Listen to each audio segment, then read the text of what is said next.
all, and welcome to the Movie Bears podcast. I'm Brad Harris, and along with my fellow Husky Harry Huggable Homos and friends, we review films either current or classic on this show. And this week, we are definitely reviewing something from the current column. We're going to be discussing Five Nights at Freddy's, the silver screen adaptation of the very popular game that a lot of people, I guess, know about and play. I'm sure we'll get into that. We'll talk about it. It's a thing. But let me introduce you to my co-hosts before we jump into that conversation. Jim Pugliafico is with us as usual. Hey, sweetheart, how are you? I'm good. I think I'm in the category of people who that you might be talking about that might not know much about this. So that's going to be fun, I think, for us. Kind of coming in cold to tonight's movie, but I think it's going to be fun to talk about one way or the other. All right, excellent. Well, glad you're here for that conversation. Also, very glad to have William Lindis with us. Will, how are you? Jump scare. Oh, sorry. I was just kind of getting ready for this Five Nights at Freddy's review. No, I'm here. It's been a week. So let's talk movies instead of real world shit. I know, and it's only Monday relative to when we're recording. Oh, I And know. it's already been a week, including some technical difficulties with my mic. So I'm coming through my earphones instead of my normal microphone. We'll get that sorted by next week, but please bear with me if I sound a little tinny or distant. We'll get it situated. But Jim, Will, we have a lot to talk about with this film. Are you guys ready to hop on in?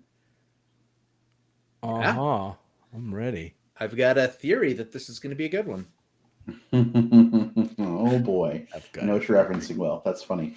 All right, then we'll just say this up front. We are going to talk about Five Nights at Freddy's, spoiler free for about the first 10 minutes or so, possibly 15, because sometimes our initial thoughts, we have lots of them and we have to get them out. But we'll give you our recommendations on if we think this one's worth checking out in theaters, waiting for streaming, or actually you can watch it streaming right now. We're skipping entirely. We'll let you know what we think. And then we'll give you a fair warning before we open things up to spoilers. That way, if you haven't seen the film yet, you will not be spoiled. So we got you. We love you. We try to take care of you where spoilers are concerned. So if you're not, we'll give you that heads up. But our spoiler plate warning out of the way. Here we go. Our discussion of Five Nights at Freddy's.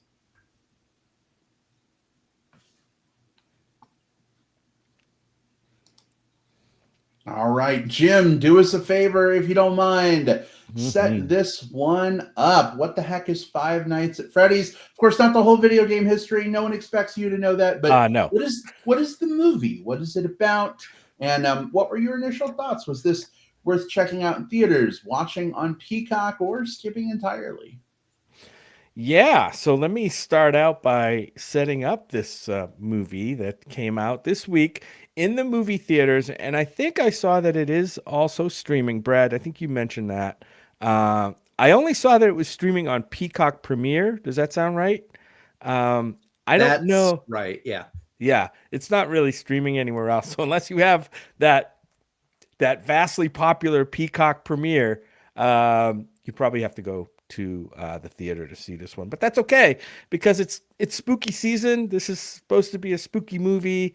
It's a horror mystery thriller, so it's the right time of year. So let me lean into what this movie is. I'll read the non-spoilery, well, almost non-spoilery IMDb description. A troubled security guard begins working at Freddy Fazbear's Pizza, or Fazbear's. I'm not even exactly sure. During his first night on the job, he realizes that the night shift won't be so easy to get through. Pretty soon, he will unveil what actually happened at Freddy's. So that's your that's your IMDb description. That last sentence is kind of crazy. But yeah, so I went into this movie pretty cold, not knowing, even knowing that this was a video game franchise that's been around since I think for about 10 years. I think that's what I've been hearing. Started out with a video game. There's been several iterations of the video game, Five Nights at Freddy's. I think and I'm going to say some things here that I probably don't know very well, but I'm going to say that this movie centers around a cast of animatronic characters that you might find at a local pizza parlor that have become possessed or controlled or evil, however you want to see it, and are wreaking havoc within this Freddy Fazbear's pizza place. Yeah, so this film, if you've this film is a PG-13 thriller. It seems to be kind of targeted toward that demographic who grew up with Chuck E. Cheese, in the 90s or so. The movie's set like around the year 2000. I was seeing, and to me, it kind of had kind of a, that usual PG-13 horror movie thing where it wants to be scary, but it's really not, at least for adults who are looking for legitimate scares. There's some jump scares. There's some menacing animatronic characters in here, but nothing too frightening, I don't think. This is a perfect movie, I think, probably for kids. I think the movie seems like it's almost aimed at kids, which is fine. And if that's what it wants to do, that's fine. For this adult, though, the movie didn't land very well. Yeah, I didn't really I didn't really vibe with this one. I didn't find it either scary enough or funny enough, and for me there was no nostalgia factor, right? So you have, those are kind of the three fence posts I think that this movie wants to kind of hang itself on, and it didn't work on any of those levels for me. So I didn't do very well with it. I got through it. It was fine. Like I said, I think kids might like it. We saw some kids at our screening. They were dressed up like some of the characters, which was really fun for them, I'm sure.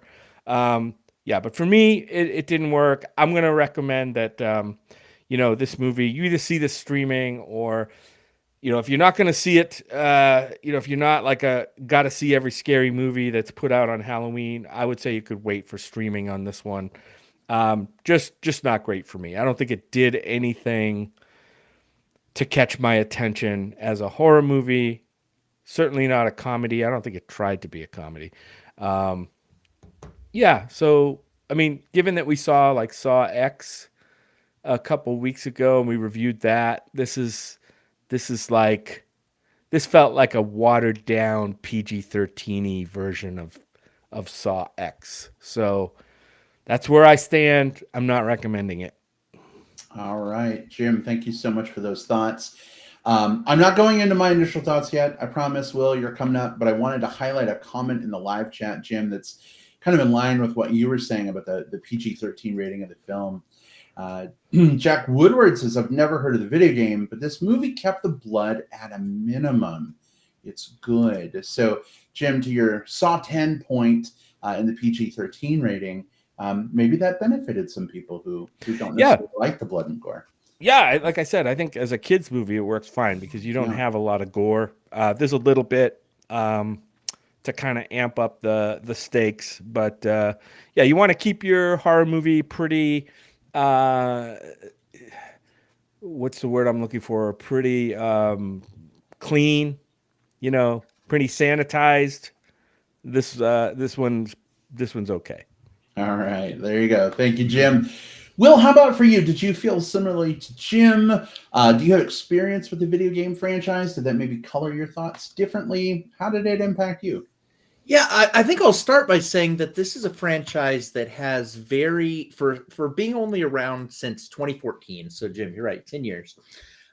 This franchise has generated a dramatic amount of content and a dramatically large following.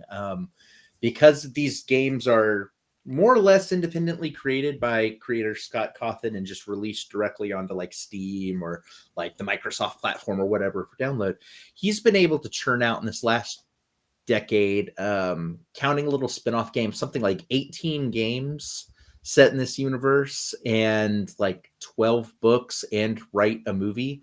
And that's all in the last, since 2014. Dude's prolific, but part of it's because this is an incredibly popular series. It became really popular in 2014 with, people like PewDiePie and Markiplier, like those YouTubers who would do like reactions, and like when the jump scares would happen, they'd go, whoa, like really way over the top. And a very young audience at the time sort of latched onto that and followed them. And then it started becoming big on Reddit as people got into like the lore and the secret meanings of things and all of this stuff. So all of that to say, there is a crowd that came into this movie and they were in my theater who this was absolutely their jam. This was 100% their shit. Like every inside joke, every Easter egg, every moment, they were just wailing in excitement. And it was exciting to see that in a theatrical release when they could have just watched it at home. I had a full theater for it. And I'm not and that's not a rare thing either. Here's some stats about this movie that kind of blew my mind. This game series is so popular and it spawned that over into the movie that this is, first of all, the biggest opening for a horror movie ever that's helmed by a female director. It's the highest North American opening for a PG-13 horror movie since The Mummy Returns 20 years ago. It's the second largest opening for any video game adaptation behind the Super Mario Brothers movie. And behind the Pac-Man movie? It's Super Mario Brothers, and then this one, and then everything else. Okay. And then it's the largest horror movie opening of the year. This thing has made very, very good money and was the top spot at the box office. All that to say, like, this thing has become a cash cow and continues to be a cash cow. As for how I liked it, I don't know. I didn't love this movie. I fell short of like maybe really liking it, but there was some charm to it. I could see the parts where the animatronics had character and personality, and you could tell like there was definitely like a story that was pulled through that he really wanted to make sure got told in this adaptation. And I think that's there. For me, the problem with it is that it feels like it sort of gets stuck in the middle for a little bit and spins its wheels. And it's because you have to get the 5 nights and you have to sort of unravel all of this lore. But I think it loses some of its teeth for a bit. And you sort of have the kind of the cool, scary shit comparatively, both front loaded and back loaded. So I think kids are going to enjoy this, especially honestly, like, and when I say kids, I say this as an old man. I mean, like, kind of like early 20-somethings who grew up with this. They were like tweens or teens when they were watching the original YouTubes, and they've grown up with this. This is a great thing to go catch for me and for other people who, maybe this isn't quite your jam in terms of, like the nostalgia or kind of playing along with them or what have you. This is probably a catch at home. There's worse things you could watch. We reviewed Exorcist Believer. That's one of them. And you can stream it right now. So I think there's value in that, but it's not a rush out and watch for me. All right. Will, thank you for your thoughts as well. For me, this one maybe hits a little bit differently than you guys. And that's only because of a formative childhood core memory. Jim, I don't know if I've even ever told you this story, and we've been together for almost 14 years now. When I was a kid, I went to Chuck E. Cheese for my cousin's birthday. Never been to a Chuck E. Cheese before. And we walked in while Chucky and his animatronic band were not doing a set. The curtains were closed. Nope, Jim, I see you dancing. The curtains were closed, had no idea what was going to come out. We just sat down, we were having our pizza, we were having fun. And all of a sudden, the curtains open and the robots start doing their thing. It scared the shit out of me. I didn't know what I was looking at. I didn't know what they were. I didn't get like any kind of briefing before coming into this place that there was going to be an animatronic band. And that kind of scared me. After I had about an hour to calm down and get used to them, I was fine.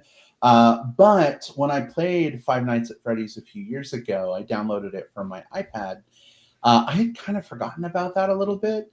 And then the first time one of those animatronic fuckers like jumped out at me, I was right back to being exactly Will's like leaping at the screen. For those who can't see, I was right back there to being like 6 years old, like traumatized by these Chuck E. Cheese fucking murder robots. So, I played about halfway through the game and I was just like, this is triggering me a little bit. I think I'm done. It was fine, but like, I don't know. I didn't want to go too deep down that memory well. But seeing this movie was a little triggering for me as well. Even though I think a lot of it is CGI, there's definitely some practical stuff here with some of the animatronic robot, probably suits or whatever they were. Obviously, they're different than the Chuck E. Cheese robots because these are special spooky spirit inhabited maybe robots. So like the reality factor was gone, but they're still murdering people on my screen, and 6-year-old me is just kind of like, what the fuck. So I've got to give it credit for tapping into trauma from my childhood and cash cowing in on that. Good job. But I don't think the movie is like super great. I mean, I was entertained by it. I followed what was going on the screen. I did have to leave to pee once, but I don't think I missed anything pertinent in the 2.5 minutes I was gone. The acting's fine. The little girl was kind of annoying. Sometimes she was a little precious. I don't know. I have conflicted feelings there. But like overall, I don't know. We'll talk more about it in spoilers, but the tortured security guy with the past, I think they just, I don't know. It just, they play like the same sequence of events like 8 or 9 times. And same complaint I had with Killers of the Flower Moon and everything else I've seen this year that like goes to a well and just draws from it 80 million too many times. This movie did the same thing with some of the like flashbacks and dream sequences. So overall, this movie is fairly middling, I would say. But listen, Halloween is tomorrow relative to when we're recording. If you want to see a fun, scary flick to celebrate Halloween, you could go to theaters and see it. I mean, I think it's fun. It's a good experience. Or here's my suggestion. If you have Peacock available to you, or if they do like a free trial, I don't even know if they do, put this on while the trick-or-treaters are coming to the door tomorrow. If you got to get up for a couple minutes, to pass out candy and come back, you're not going to miss enough that ultimately it's going to matter. And it'll be fun, spooky day background. If it's 3 months from when we record and Halloween is not tomorrow for you, I don't know that this is really one to like rush out and go put on or anything. But I had some fun with it. I appreciate what it tried to do. And I do think it's really cool. Jim, you mentioned the kids in the audience. This movie was a PG-13.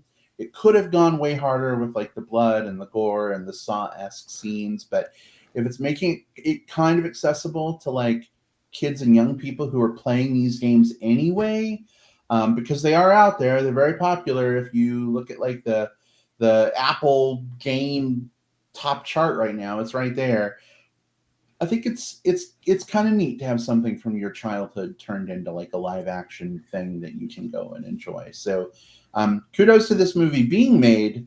Kudos to what this movie is, maybe not as much. So soft recommend, I guess. I'm done rambling.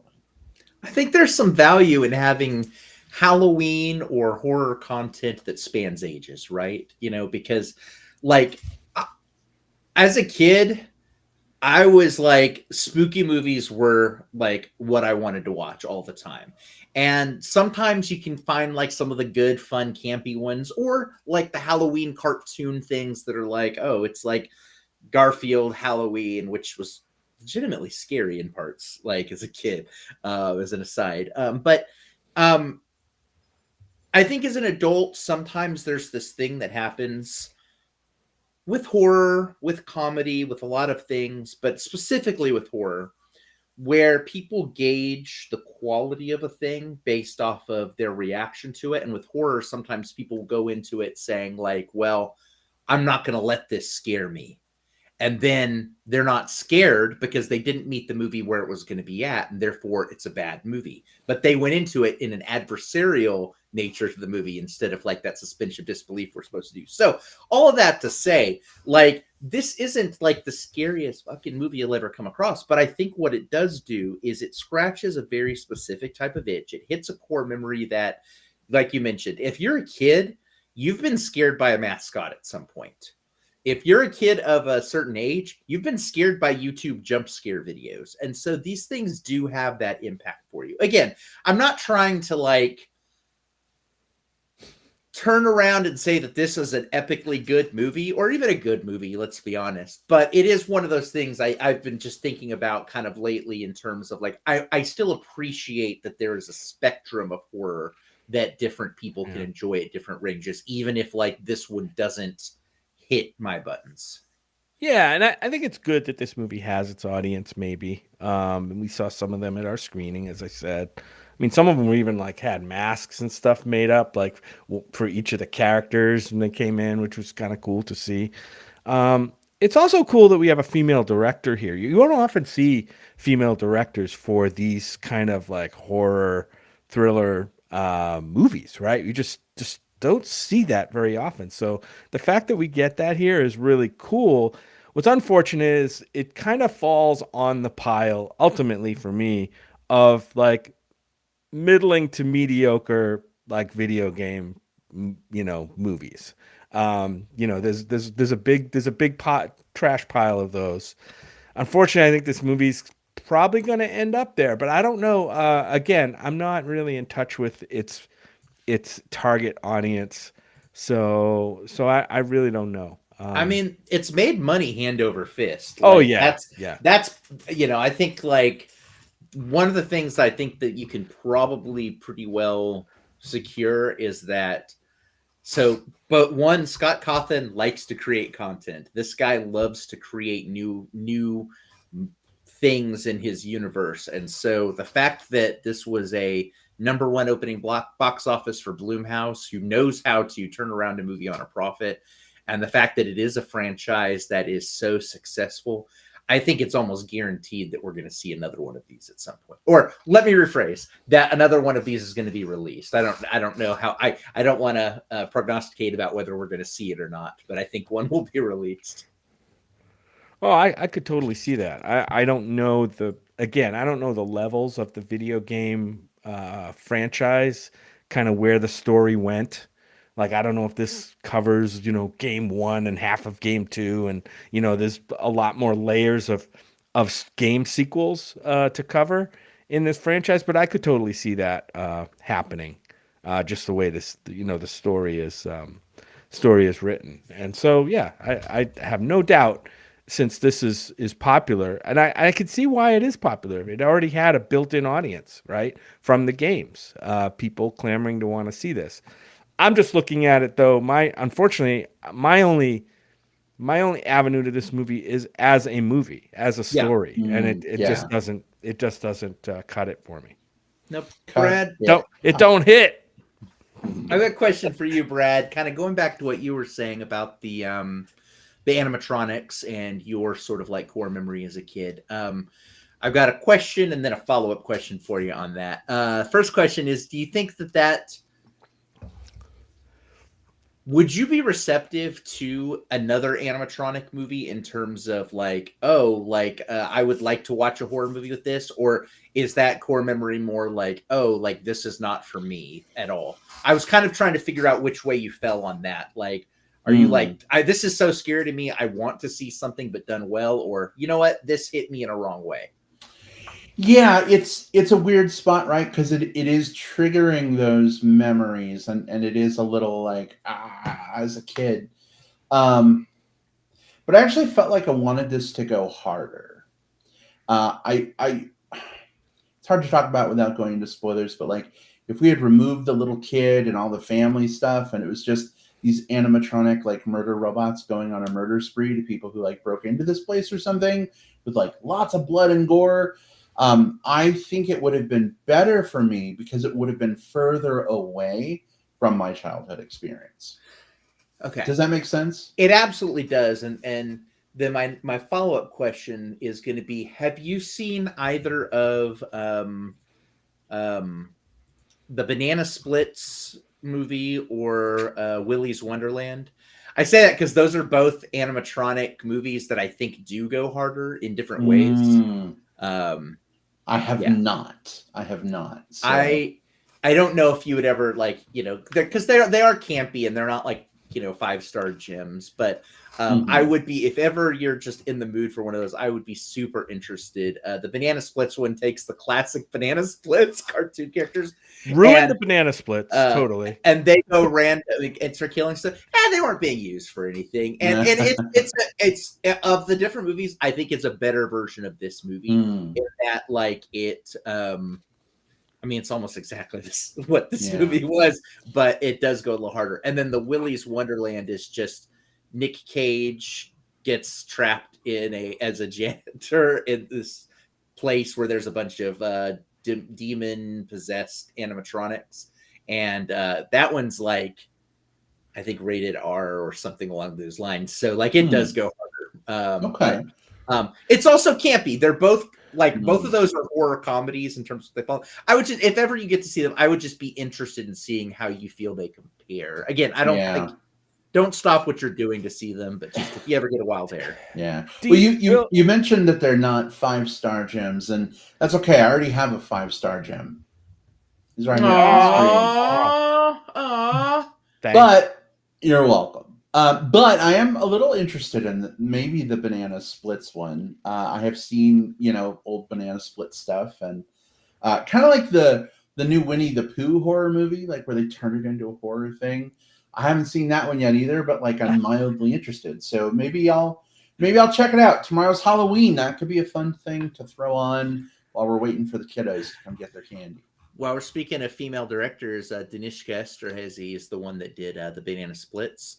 So another female horror director. So just interesting there.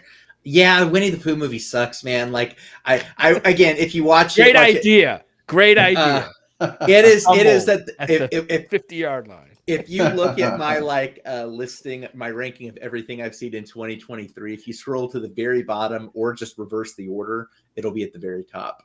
It's like they don't do enough with the premise, so that I think you're going to be disappointed with that one. But don't let that color it, of course. But just if you have a choice between the two, you're going to have more fun with the Banana Splits one because it at least has fun with the premise. Do either of you guys think, it sounds like Brad maybe does, do either of you guys think that this movie was missing a little bit of that camp that could have made it a little more fun? I don't think there was much camp in this movie at all. I think it took itself kind of seriously. It felt to me almost like a Goosebumps story, and like I said, the other thing that I immediately compared it to in my mind as it was happening was Stranger Things. Like Stranger Things was a phenomenon on Netflix, right? The series. I think it appealed to a certain audience like this one does. It has elements of nostalgia for a time in people's past that was not too long ago. This one just kind of felt to me like it had all the feels of like a Stranger Things movie, except it wasn't really revolving around an interesting and likable group of characters. And as a matter of fact, I'm not sure I liked any of the characters in this one. And I think that's another issue with this film is the characters as they were drawn were either confusing or just not very interesting. But yeah, it seemed to be missing a lot. And one of the things I thought, well, if they put an element of comedy or campy comedy to this, maybe it could have been more fun. I don't know. I think the problem there lies in you've got these like however many games and however many books that I think all of them, and you're probably right, Goosebumps is probably a pretty close like tonal match to them.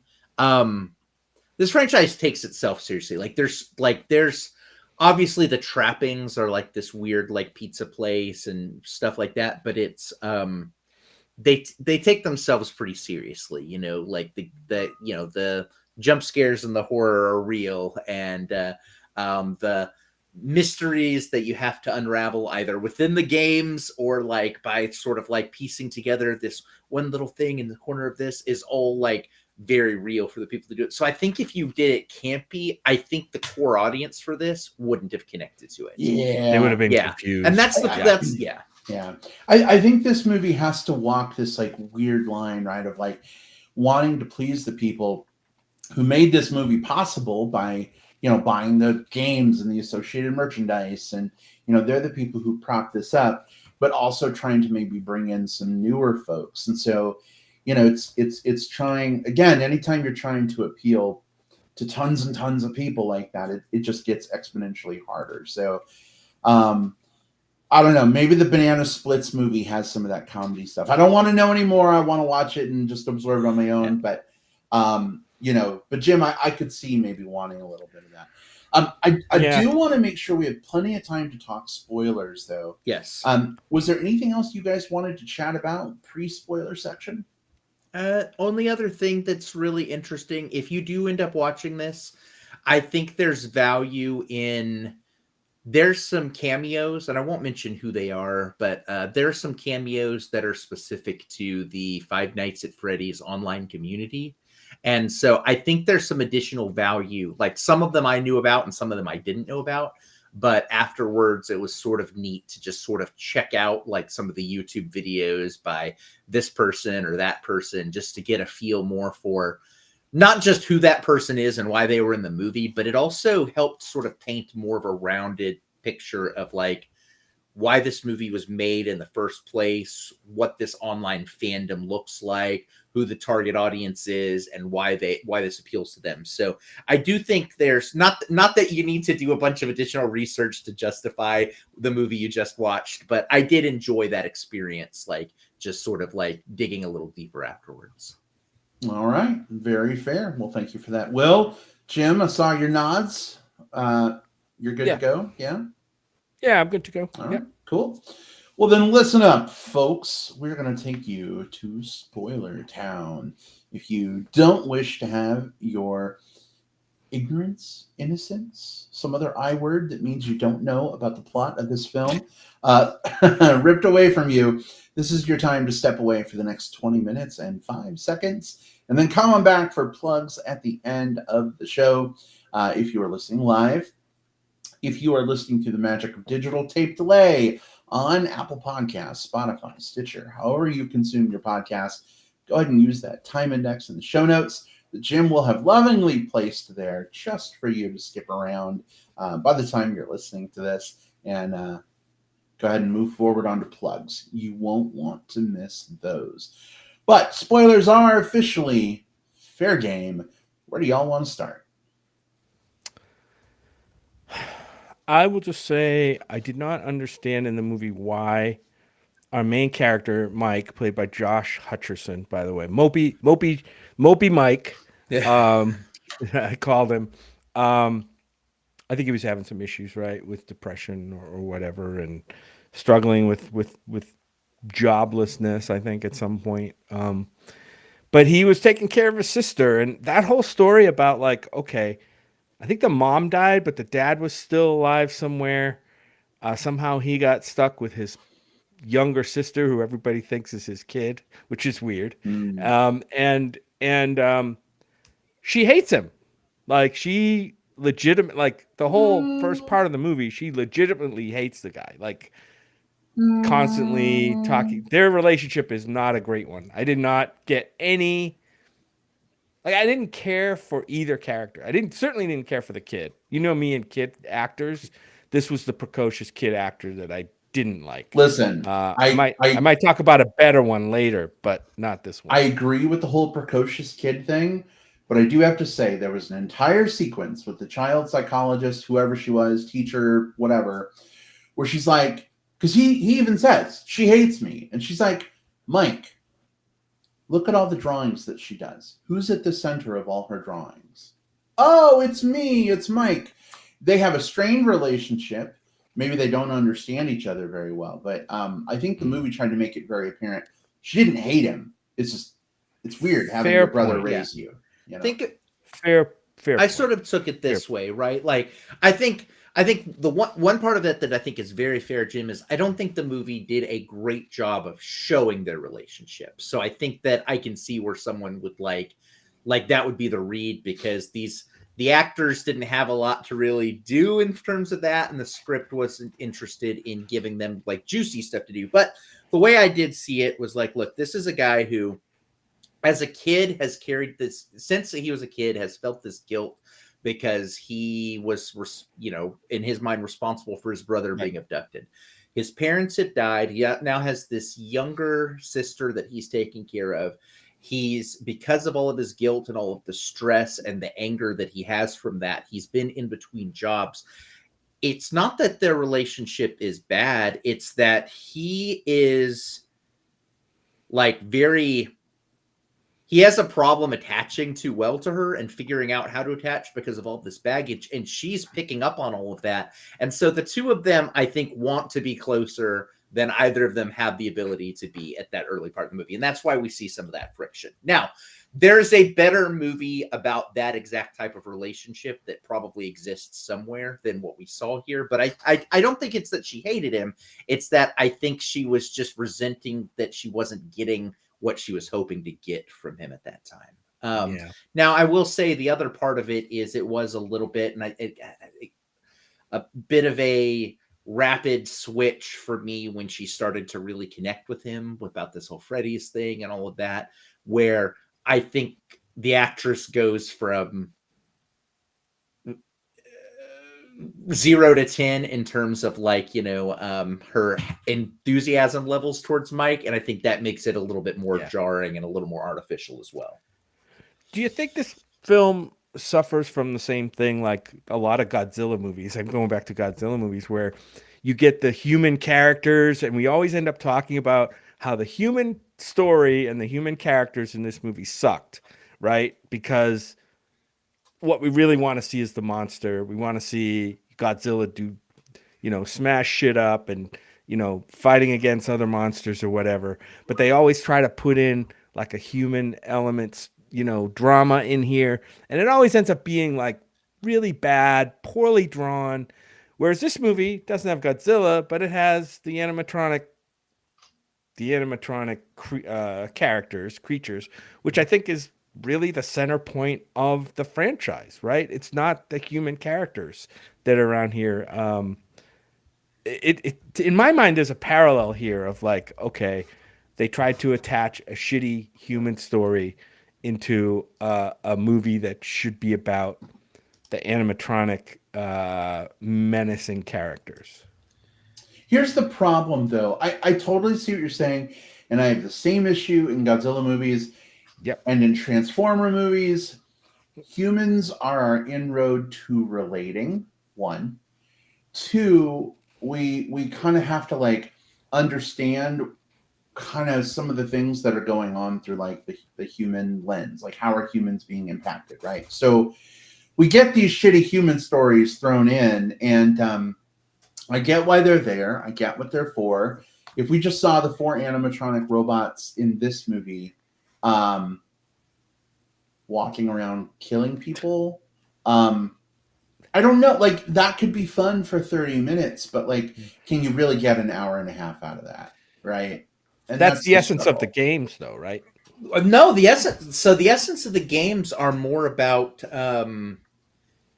the tension of you don't see them, then you do see them, because the games is sort of like, the whole like you have like these monitors and you're flipping between them, and if you essentially like if you like see them on the screen, they kind of back up. But if you're not paying attention to all the screens and the doors enough, then they like, come out, come and get you. So the idea is with all of these, it's sort of like the what you don't see instead of what you do see until you do see them. And it's especially hard with this franchise because the human storylines are such a big part of it, and they changed some of that for this. Like the Mike character exists in sort of a different way in the stories, which is funny. I've never played the games, but I've just like absorbed so much through osmosis culture that I was like, oh, I bet you that's, weren't spoilers, I bet you that's William Afton. I've never played these fucking games. I've never played them. read the books or whatever, but just like through cultural osmosis of the internet, I was like, oh, I bet you this is what they're doing. And so part of that is like they took some of the main characters from some of the different games, and they took sort of like the essence of like what they are. Vanessa's a security guard who blah blah blah. Mike's the guy who does the first things and blah blah blah blah blah, and throws a bunch of them together and sort of like smooths out the story so that they can all kind of fit in the same spot. So because of that, because they were doing all of that, they had to then put something for them to hang these characters on, and that's where sort of this storyline stuff goes. And again, yeah, I think that you have to have it. I think you have to have it. You have to understand why these characters are there. You have to understand why we should care that these robots are jump scare killing them or not. I think the problem, though, and this goes back to it, is regardless of how much you see them or how much you don't see them, you got to do it good. You got to do it good. Right. And that's where we struggle here. I didn't care about the relationships. I was more like, well, I'll just look for like Easter eggs and lore and watch the people next to me and see if they like are jumping at the stuff to see if, that was more interesting to me. The girls next to me, there was like this row of like 5 or 6, like 19 to 22-year-old girls, and they had their friends were all in the row in front of us, so like this big group of them, and every time something came up, they're like, oh my god, and they were like, so like every single fucking moment or thing like that, and I didn't hate it. I was like, this is cool. Like, that's better than the movie. Yeah, this is their like, I don't know, this is their Taylor Swift Eras concert or whatever. But yeah, I mean, Will, to your point, and Jim, also to yours, there's a way of doing the human stuff well that a lot of these movies just don't figure out. And D Geek Will, another Will. Hey, Will. From the YouTubes, check out D Geek Will if you YouTubes. haven't seen his awesome reviews and stuff. I think he has a quick review of this movie up, by the way, which I haven't watched yet, but I know. Awesome. Yeah. He says the custody storyline should have been dropped. It was a lot of padding. And I think that speaks directly to what we're talking about here, right? Like, we didn't need that whole throughput. Just take the little girl to the fucking Chuck E. Cheese, have crazy shit happen, boom, we're done. Put her in danger like she's supposed to be. Right. Yeah. But also other Will says that Game Theory does a ton of videos on this and the lore of the franchise. Oh, God, we know that. Will, briefly, but would you maybe talk a little bit about that? Yeah, so there's this guy named Matt Pat. He's got these videos on YouTube. He does film theory, game theory, food theory, style theory. And they're these really popular YouTube channels where he takes like these really like deep down ideas, and it's like, oh, is Mario secretly the villain of the Mario franchise? Sometimes they're real big reaches, and then he'll try to prove them, almost like a debate type thing. Well, he's become incredibly popular for his Five Nights at Freddy's lore content, of which he's produced, I don't know, 50 or 60 of these damn videos. I don't know, a bunch of them. And I've watched a bunch of them because that's what I put on when I like want to have something in the background that like I don't want to pay attention to because I'm reading something, but I just want to hear noise. So a lot of times I'll put those on. That's why I know so much about these games I don't play. Random videos. Anyways, he is one of the cameos in this movie, and I thought that was really neat. They had him as a waiter showing up, and they also had another guy who was named, and it's his handle, so I'm going to forget it now. Something X something else. God, I wish I had remembered it. He is a YouTuber as well who does like reactions and stuff like that. He's the taxi driver. And he again is also a big part of the community, therefore like they put him in the movie. So that's another one of the cool things I thought about this movie. Like, they realized that this online community is part of why it's popular. So why not throw these people in there? So I'm just going to say this. I don't want to read Fred last week, but this kind of cameo that like props up people from the community or maybe had a part in like building this thing up. Awesome. Love it. Great to see it. versus a cameo that's meant to prop up like the filmmakers. So I thought it was really, really cool. Will, when you were kind of telling us a little bit about the guy who played the waiter and what his story was, I was like, man, they lingered on that waiter an awful lot. And I knew it had to be something, but I didn't understand. And so now I do. And Maybe he's that's the really killer. Maybe. So I hear this other name being thrown out there. So we're in spoilers. The killer in this movie, his name is Steve Raglan, right? Yes. Well, yes. Well, so what is this other name I'm hearing? William Afghan or what is it? Afghan, whatever his name is. All right. Is he supposed to be a stand-in? Because I gotta say, first of all, I want to mention Matthew Lillard plays this character, and when he showed up at the beginning of the movie, I'm like, oh my god, it's Matthew Lillard. I love Matthew Lillard and stuff. I really do. He's you probably most known right now for Shaggy, right? Playing Shaggy in all the Scooby-Doo properties. But yeah, he's awesome. He plays kind of the hiring boss of, I don't know, the hiring boss of security guards or something. I'm not exactly sure. I think he's a temp agency hirer. Yeah. And he ends up being the mastermind murderer, and his daughter is the cop, which is a whole nother thing that I had an issue with kind of at the end of the movie, who was basically his accomplice for all of these child kidnappings and murders, I guess. And at the end of the movie, she's going to fall in love with our main character. That's very weird. But yeah, I loved Matthew Lillard, but I didn't understand, like, is he like a recurring character, the Steve Raglan, in the games and stuff? Yeah. Okay. First of all, give me the shortened version of it. Yeah. First of all, I will say that, like, the answer to that question is the reason why there are 60 plus like lore and conspiracy videos. Like, these games always produce just the tiniest little bit of fact, or like an audio recording or like a hidden file that then people can connect to the next thing. And that's sort of like the fun of it. But within the story of these games, there's this guy named William Afton. He was one of the two people that made these animatronics. And he was also a serial killer who got inside of one of the costumes and kidnapped some of the kids. He was trapped in it and he became dead, but now his body is rotting and still kind of walking around, which they don't do in the movie. They just make him a dude in a costume, and he's captured these kids, and now they're ghost kids who like possess these stuffed animal or these animatronics. And then also he has a daughter, but the daughter might be partially animatronic. And it goes, I mean, this is the biggest franchise of yes and improv that I think I've ever seen. So in terms of what you need to know for this movie, William Afton uses this alias named Steve Raglan. He's been capturing and kidnapping kids because that's his thing.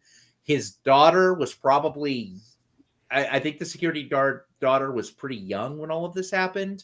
So she wasn't as much like an accomplice through it as much as she just knows about it after the fact. Yeah. I mean, it's sort of like if you found out like your father when you were young, anyway. You're not getting out of jail for a long time still. Yeah. Well, I mean, if you're a kid when your family goes on a killing spree, I think I don't think you're an she's adult and you're you know about this stuff and it's still happening. I mean, I don't think all these murders were like 20 years ago or whatever. I mean, I don't know. Whatever. The timeline is not clear. Yeah, well, and honestly, the timeline is not clear is actually a theme with these games too. So the idea of exactly this, like, well, what about this? What about that? Is actually part of why people get excited about this. Like Will has D-Geek Will has a quote here where he says, it's a nut story if you fall down the rabbit hole. And that's what people do. They go down the rabbit hole and look these things up. But here it's really just guy uses animatronics to kidnap, and he killed these kids, but now their ghosts are there and seeking revenge. Yeah. Okay. Fair enough. So now the Mike's brother that disappeared, Garrett, whatever his name was, he wasn't one of them? He was not one of them, but he was murdered by the same guy because it's a small world after all. No, right. But why did some kids souls become animatronic menacing animatronic because they robots, and some did not. Well, because their bodies were placed in those 5 kids. Their bodies were placed inside of the animatronics. Like that's where they hid the corpses. So sort of like in The Ring, like the body's at the bottom of the well, and that's why it's a ghost, or Dark Water, because it's where sometimes it's like the body doesn't have like a good resting place, so it haunts that. It would be kind of cool if he came across though his long dead brother inside one of these creatures and developed a tried to rekindle his sibling relationship with his long lost brother, because he's got these feelings of guilt, right? And he wants to like make it up to him, so he becomes the new caretaker of the animatronic creature. So who knows what? Go ahead, Brad. I was just gonna say, I'll be honest. We saw some other like robot animatronic things in various stages of put togetherness. And honestly, I was expecting this moment where Mike is about to be killed, and all of a sudden, like we're zoomed in like on Mike's face, and like Freddy Fazbear's like choking the shit out of him, and all of a sudden we just see this other like different colored animatronic hand come in and like rip that arm away and throw the bear away, and then we see another robot, and its head swivels to Mike, and you hear this distorted, garbled voice go, Mike. And then he'd be like, oh, Garrett? It's you, Garrett. And then they like team up, and one of them's got a flamethrower, and the other one has a baseball bat, but it's like mechanized, and they like go on a spree. Are you reading the script of the next movie? Because that's what's going to happen. And also, like, legit, because there's so many of these games, and each one's set in a different pizzeria, and each one has its own set of like 4 or 5 animatronics, but some of them are really evil, and some of them are just the kids, but some of them were there. Again, it's a goofy ass fucking like rabbit hole. To Brad's point, you could have pulled one of those in and done exactly that. Like one of the ones that's maybe also notable, or maybe one of the ones that doesn't have as much storyline, and this is the way to sort of give that one a push or whatever. I do think that ultimately where this one suffers is that as a movie is that it's stuck in between 2 major things. I think if it was a simpler story, like less moving parts with the people, and it was able to just sort of play with the let's learn who these characters are and let's put them in this sort of like interesting situation that becomes a scary situation, I think that would have been compelling. I think if you made it more twisty, turny, reveal-y with like extra like things like that at the end, I think that would be pretty interesting too, because that matches a little bit more the flavor of these things. Right in between the two, it's like you want to make it accessible for new fans, but also have just enough of some of the extra stuff for existing fans, is what it felt like to me when they were making here. And it didn't do either of them quite as well as it could have. So I agree. I think both of you at a different point in this review sort of described a different movie on a different extreme. Jim, it sounds like kind of the more stripped down version of it that just let us see the characters and see the scares. And Brad, having some of those like, well, if you're going to introduce it, let's see more of a payoff and how that goes. I think those are both better versions of this particular movie because they commit more. Yeah. But there's places they can go with the next movie. And like we said earlier, we know there's going to be at least 1 or 2 more movies, I think, already, that are already in the works. I think I saw it somewhere that there are at least 2 more movies already signed on with Blumhouse for these. So, wow. So it's coming. Interesting. Yeah. Well, very curious. 5 more nights at Freddy's. Yeah. Each one will have to have a different like colon after name, right? Like, yeah, I guess that's the way they're doing it now instead of numbers. Yeah. 5 Nights for Furious. Oh boy. Oh boy. Well, yeah, I mean, this is it's an interesting setup with the little brother who went missing, and that Mike has been like trying to find this whole time. Apparently he's taking lorazepam to try and help him like dream, to like recall the identity of who stole the little brother. Who took the kid? Yeah. Speaking of payoffs, I really thought we were going to get a scene where he like remembers, like he sees Steve or whatever, like in his dream. Maybe the ghost kid like leads him to him or something, you know. But we really just got the ghost in the robot. Did he see Vanessa? Did he see Vanessa as a kid with her in the car? No, I don't believe so. Okay. So it's kind of a weird payoff of that for me. Like, I don't know, that would have been a cool moment. Non-payoff. You know, Yeah. Right. Like have that memory like coalesce, and it's like, oh my God, it's that guy. But like, why was he around when I was a kid? Like, you know. But. And you could have even set it up with, there's a moment where we see him, like all through this, we've been seeing the brother, and it looks like he was lured with this little plane, right? Like that's what he sees the kid playing with in the back of the car. And then he sees the picture of Vanessa when she was a kid with also that same type of plane, knowing like, oh, okay, you know, this is what she got from her father or something like that. That's, you know, and he uses that to go like, oh, I think I'm getting some of this now. But I think you could have had his next dream, like use that to like, yeah, calcify it a little bit more. Or yeah, there were a couple of things in here because you set them up, like the thing with the aunt who wanted custody, and then she's just sort of like unceremoniously murdered off.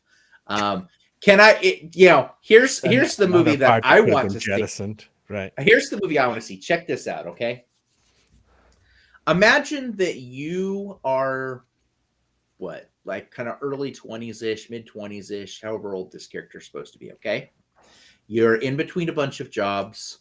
You have anger and aggression issues, and and that's affected things, okay? You're in custody of a small child. A family member, a very responsible family member, has now filed for custody of your child and is then found dead inside of your house. What happens to you? Because I feel like Mike goes to jail forever in this movie. Immediately goes under investigation. Question though. Yes. What was she killed or was she knocked out? Because I don't remember confirmation that she was dead, and I thought the bear was just trying to get the little girl away from her. I do say that is a super fair point. I don't think we don't see the kill happen or whatever happened, and so we just see sort of her legs sort of like laying still, kind of, which she could have been from knocked out. And to be fair, I had only assumed killed just because they've been pretty murdery whenever they go through their stuff so far. But I think that's a fair point. You know, he could have just knocked her out, which then I think complicates things in a different way too. The movie should have done better. Yeah, exactly. There's either way. Yeah. Because now we're left with the story. It's just like, oh wow, Mike gets to live with his sister now. Like, there's no world, no matter which of those options it is, where he does. No. Also, let's add this on top of it. Imagine you're the thing I just told you, but also you've recently started a temp job as a security guard at a place where 4 dead bodies are found. Yeah, including the temp agent who hired you to work there. But counterpoint, the police officer who works that place has cleared you of any wrongdoing. So who had a hand in the murders that happened before you? Because I think your dad even said, like, you were supposed to just like line up these security guards for me or so. I don't know, whatever. It's like to be fair, it's a little. I'm being very nitpicky on it. And that's not fair to sort of like, again, you have to meet the movie where it's at in some ways. But to the core point of it is that, again, it could have done a better job of either setting up what it was going for, paying off what it was going for, linking things. I don't have to have everything tidy in a movie like this. Sometimes just, you know, seeing the characters get through it is enough. But when you set something up like the ant and then just sort of have it just be sort of like a minor obstacle that doesn't go anywhere later, it does feel a bit like a waste of time. Oh, yeah. For sure. Yeah, totally agree, Will. And I agree. I feel that deeply. I did think it was funny though when the little girl, what is her name? I could look it up. Abby. I don't remember. Abby. Thank you. I did think it was funny when Abby was like, "But she smells like cigarettes, Mike." Like, that's the reason The little girl doesn't want to go with her, not because she's a terrible person. Smells like cigarettes. She smells like cigarettes. I mean, cigarettes do smell nasty, but like, Right. she could have been like, she's an abusive hag. I don't know. Yeah, But she's mean to. Yeah, she's mean to me and doesn't let me play or whatever. right, like however you right, want to. yeah. Okay, whatever. Anyway, I think we can all agree this movie has some opportunities. If they, it sounds like they're making another one, so maybe Five Nights at Freddy's Part 2 Electric Boogaloo will be better made. Who knows? We'll see. But here's the question, guys. If we're still doing this in 2 years when the next movie comes out, are we going to review it? Well, we kind of have to, right? I mean, no, we don't have to review anything, right? We get to choose what we want, right? So, but look, there's a lot of. We never said that about the Fast series, Will. Just like, or Transformers. Once we start, we don't stop. But look, like, here's the one thing I would say about this too. Like, there is a lot of very like forgettable kind of like samey ghost possession-y horror that comes out. That some of it's good, some of it's bad, but it all kind of blurs together. The one thing that is interesting about this movie, because of what it is and what it was doing and its setting, its animatronics, I'm not going to forget that I saw this movie in a month, right? Like this movie, when I'm thinking about movies at the end of the year, not for the best of reasons, but I'll still remember that I saw this, right? And so when a new one of these comes out, I think there's still enough of like an interest of like, well, it's at least something kind of different than what else is out there, that I'll still enjoy the experience of seeing it, even if I don't enjoy the final product. Ooh. Go ahead, Jim, and then I've got the idea for the next movie. It's the Five Nights at Freddy's versus Megan. That's exactly what I was just going to say. No way. Really? I would watch that. Yep. Here's my crystal ball robot moment. on robot action. They're going to call it Five Nights at Freddy's sister location. They have like the reason for it, they have like a bunch of the games that are just numbered, but that's like the next one that has like an interesting name to it. And they're not just going to do like part 2, part 3. They're going to do something like, I think things like that are, draw people in. So I think that's what we can probably see. I want a Megaverse at this point. Like all these Blumhouse films, like I just want them to all converge in a giant crossover. And while we're at it, because we have Josh Hutcherson, let's bring in Jennifer Lawrence. She's not playing Katniss. She can be somebody else who shoots a bow. But they can team up to go up against all the animatronics in Megan. So, 1,000% yes. Like only robot characters. That's it. Only. Oh my god! Yeah. That's the way you ground it. Whether it be AI that's out of control or the girl from the creator. The girl from the creator. The girl from the creator. She shows up. Is Chucky in this? You got some options. He's not animatronic, but he's still a doll. I don't know. Do we also go? What was the? Oh gosh, what was the 80s horror movie? Chopping Mall. Oh yeah. You also do Chopping Mall with this too. Yeah, make it perfect. That's the setting. That's the setting. It's a Chopping Mall style thing, but Megan's there and like some. What were the ones with Oscar Isaac in that movie? In Ex Machina. Yeah, we get the Ex Machina woman in there too. There we go. Perfect. Yeah. And then Rachel from Blade Runner shows up, and yes. She's trying to like get some shit going. Rutger Hauer sadly can't be in it. Yeah. Oh, I know. Well, listen, if we're talking more about the crossover than the movie, it's probably time to move the fuck on. All right. Well, that's the end of the show. Oh, we can't end the show because plugs. Plugs have to happen before we can wrap this show up. So let's get those butt plugs out and inserted into what we're doing right now.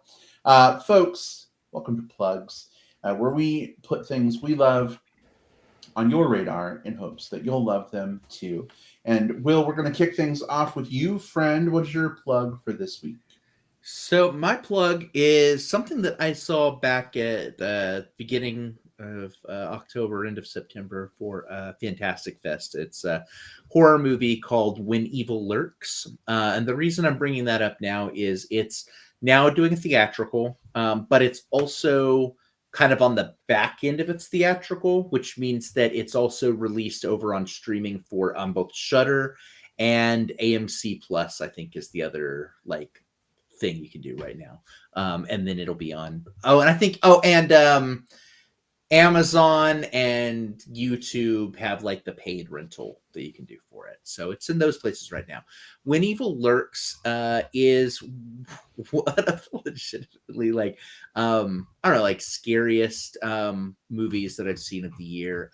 It's by director Demian Rugna, who also did a movie called Terrified a few years back. And it's this really little remote village. There's this like curse that gets infected on this guy, and they decide like, well, we're just gonna like, if we kill this dude, like that'll get rid of the curse. And unfortunately they just make things worse, and it spreads and gets worse and worse and worse. This is a very bleak movie. It's a very dark movie. It's not like, you know, one of those like most fucked up movies you'll ever see or anything like weird and extreme or anything like that. It does have some pretty jarring gore and some pretty jarring like scares to it, but it's a well-told story, executed well with effective scares. And again, you're not going to feel great at the end of it. This isn't a movie like, you know, like a fun like pop horror movie where like, you know, at the end like the girl's like doing high kicks to the killer in the face to kill them, which is valid and fun type of movie. That's not this type of movie. But if you're in for something that sort of gets underneath your skin, that sort of like makes you feel sort of like, I don't know, if you're looking for the type of scare that feels like, you know, kind of like a wet and clammy, just sort of like ooze, like sitting on top of your skin as you're watching something kind of dark and deep. This is that movie. It's called When Evil Lurks. It's really good. It's my favorite horror movie of the year. Well, you said it was just starting to like show up on like Shudder and couple of other services, maybe. Yeah. So within the last week or so on those services, plus or minus When Evil Lurks. Yeah, When Evil Lurks. And it's also, there are still a couple of theatrical screenings left. It's sort of in that, like, depending on where you're at and kind of what's going on, it's still got a few screenings. Cool. And the director's previous film, Terrified, is also really good too. So like I'm a big fan of him. Awesome. Well, thank you so much. Excellent stuff. Jim, how about for you? What is your what? Well, I got to go out and see a film at the Loft here in town. Movie that I've been looking forward to seeing because I've been hearing good things about it, you know, kind of on Twitter or whatever. I will not spoil it for you because I know you haven't seen it yet and you're going to see it this week. Wednesday! Yes. Yeah. This one's called Anatomy of a Fall. This is a French movie, although weirdly a lot of it is in English, which was kind of actually refreshing for me. There's you know, a lot of it is subtitled because it's in French, but a lot of it is also in English because the characters are fluent in English as well. This one is it's kind of a thriller, like a slow burn thriller about this woman who is her husband ends up dead from what looks like a fall from the attic of his house. And it's one of those, did he fall or was he pushed kind of stories. So she is suspected of her husband's murder and a lot of stuff comes out. Their blind son, who's like, I don't know, 13 or 14, partially blind son, has a moral dilemma too. So we're seeing the story both from his perspective as well as the woman who is played by Sandra Hüller. I'm not even sure exactly how to pronounce it, but she is amazing here. This performance, I think, is going to get a lot of attention. I think this movie is going to get a lot of attention. It's if you like tight thriller dramas and this one has a really cool courtroom like a courtroom drama kind of thing to it, except you're getting a view into like the French justice system, which seems kind of different from ours. It's almost like she had to prove her innocence. It's not like innocent until you're proven guilty. It's like she had to prove her innocence. So it's kind of a weird legal angle too that is interesting to see. I just love the performances here. It's written and directed by a female director, Justine Triet. Definitely worth seeing. What made it cool for me is I showed up at the Loft, and I didn't know, but it was neon night at the Loft, and they were handing out posters, like the big, like full size movie poster light boxes that the light shines through because they have the printing like on both sides. So that was cool. Got one of those. Some neon stickers. Just a real cool experience seeing this movie. And Will, there's a cool dog in it too, which I think you're gonna like. I love cool dogs. I'm excited to see this one, and part of the reason I'm excited for it is, you mentioned the lead, Sandra Hüller. She was in this movie from 2016 called Tony Erdmann, which was I didn't see. Yeah, you should watch it. It's a 2.5. It's a long movie. It's like 2.5 hours. 2.5 doesn't sound so long these days. Yeah. But she's the lead in it. She and the guy that plays her father, and it's just them in this sort of like drama with a little bit of like weird comedy to it as well. But she's so fucking good in that. So that plus the Palme d'Or buzz plus hearing what you've been saying like really has me so excited for this movie. Yeah. It's called Anatomy of the Fall. It's only in theaters right now, I believe. But look for it to come out on streaming if it's not at a theater near you.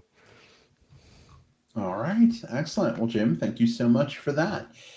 As for my plug this week, it is spooky season relative to when we're recording. Tomorrow is Halloween, which means I'm very much in the mood to watch my favorite Halloween thing ever. And I want to go ahead and plug it on the show because a lot of folks will, in our age demographic and earlier, you may have watched this when you were a kid, and it was kind of old when we were a kid, but you may have forgotten about it. You may have forgot it was the thing. It's on Disney Plus. You can access The Adventures of Ichabod and Mr. Toad, and I'm referring specifically to the first half of that, which is The Legend of Sleepy Hollow. Story of Ichabod Crane on his trusty horse, clip clop, and the headless horseman coming after him with his flaming pumpkin head. That thing freaked me the fuck out as a little kid, but I also loved it somehow, and now it's totally like my favorite Halloween thing ever. Really, really cool to see that this is available on Disney Plus. In previous years, I found it on YouTube and watched it in really shitty quality. But I checked it out earlier for like 2 seconds, and it is beautiful. It is pristine. It looks like something that would be in like a modern day movie theater.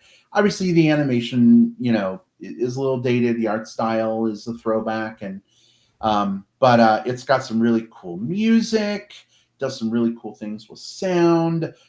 Especially, Jim, I'm looking forward to watching this with surround sound, because.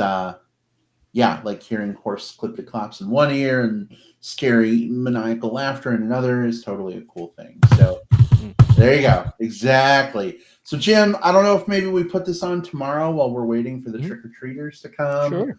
Or maybe I'll watch it during the day or something when I have a break at work. I don't know. But, definitely go check it out, The Adventures of Ichabod and Mr. Toad. If somehow you never managed to see this, again, remember, it's from ye olden times. But B, this is a really cool, neat Halloween thing that maybe could become part of your Halloween repertoire going forward. So check it out as well. Very good. Good one. I know we've watched it maybe last year or the year before. But I watched that with you in a heartbeat. In a hoofbeat. It goes back to what we were talking about, like, part of the value of horror is like having different flavors, different doses of horror too, because it's a very digestible watch. It's you can just sort of sit down and watch that part. And I think there's something pretty rad about that, or the rad about the fact that some of these, like I noticed like on Apple TV, whenever I like it's close to a holiday, like, oh, it's the whatever short, that's the Great Pumpkin short or whatever. Mhm. Like you can see that stuff pretty readily now. So or special or what have you. So yeah, I think that's a Yeah. cool pick for that reason. Rock on. Coolness. All right. Well, thanks so much for tuning in, everybody. We had several folks who were watching live and participating in the chat. Love seeing and hearing your comments. If you didn't get a chance to be with us during the live show, and you're missing out because Jordy is on Jim's desk right now with his face all up in the camera. Yes, You're he not is. seeing it. Yes, he is. Jordy is our youngest cat. He is a rambunctious boy. But if you're listening through Apple Podcasts, Spotify, etc., we don't want to leave you out of the conversation. So check it out. There's a Facebook post with a recording of this video. You can head there right now to the Movie Bears podcast page. After you listen, drop your thoughts about Five Nights at Freddy's into the comments there. We're watching those. We'll have a discourse with you. And if you are not on Facebook, we're also on X, Twitter, whatever the fuck you want to call it. There's also a tweet. And what do you call a tweet now that it's X? I don't even isn't Xeat? A I don't post. know. It's post. it's a post. it's Okay. a post. Yeah, it's Okay.